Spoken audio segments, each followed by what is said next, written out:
This is Financial Straight Talk, and I'm Dee Mosier. My first guest is Dr. Robert Horrocks, Director of Research at Matthews International Capital Management. His firm manages a China fund, and he'll be joining us today from San Francisco. I think you're going to find his knowledge and understanding of the history and culture of China very insightful. And I know he's going to provide you with a greater understanding about investing in this part of the world. Robert, I'd like to begin by asking you to explain to our audience why China was closed for so many years to the world and what happened to make them decide to open up. Well, Dee, for most of the 20th century, China was closed off. That was really a nationalistic reaction, a reaction of self-defense to what China perceived then as quite a hostile world. If we look back to, say, the 1700s, China was actually a very rich, wealthy nation, to the extent that Europeans were even sending Jesuit priests as industrial spies to learn how the Chinese produced porcelain. But China didn't go through an industrial revolution and a capitalist revolution in the same way as Europe did. It didn't develop the institutions to support a market economy, and it didn't develop institutions like the limited liability company. So later on, when the European and the American powers landed at China's shores, demanding to trade, they were militarily far more powerful, and China simply couldn't withstand their demands. And the Chinese political system collapsed. Now, the European and American powers carved out areas of the Chinese coastline that they then put under their own control, and they forced China to trade with them. Now, China did industrialize during this period, but the whole loss of sovereignty and territory was seen as a national shame. And the revolution that took place in the 20th century was largely a nationalist revolution, onto which the communist ideology was grafted because it was seen as that most antagonistic towards the foreign powers.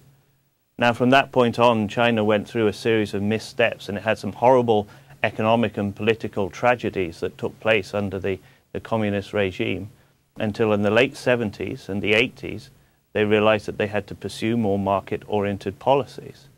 And they started with land reform and opening up. And again, along the coastline, they carved out special areas of economic development. But the crucial thing is that this time they were under the control and the administration of the Chinese authorities. And it's using that initial foray into the world of capitalist development that China hopes to then revolutionize and modernize the whole economy. Now, they've been doing this for the best part of 2-3 decades. And we've seen China grow enormously during that period. What does the growth look like today? Well, I think growth is going to be, in part, dependent upon what level of development you're at and in part on what sort of resources you have to pull on. Now, if you look at where China is now in terms of its productivity, it's at about 1/5 the level of the developed economies.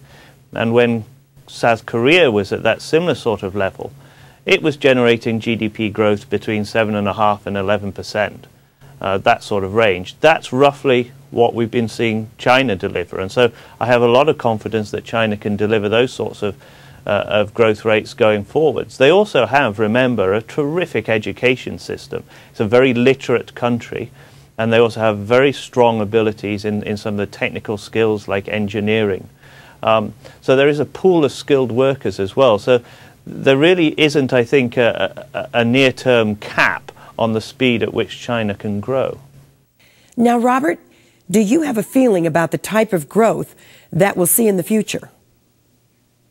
Yes, I think another thing the American people should be thankful for is that growth in China is now at a very exciting stage, and we're moving away from the export-driven economic model to one that is really driven by domestic demand and consumption. And the Chinese government really wants to spur the creation of a mass consumption society.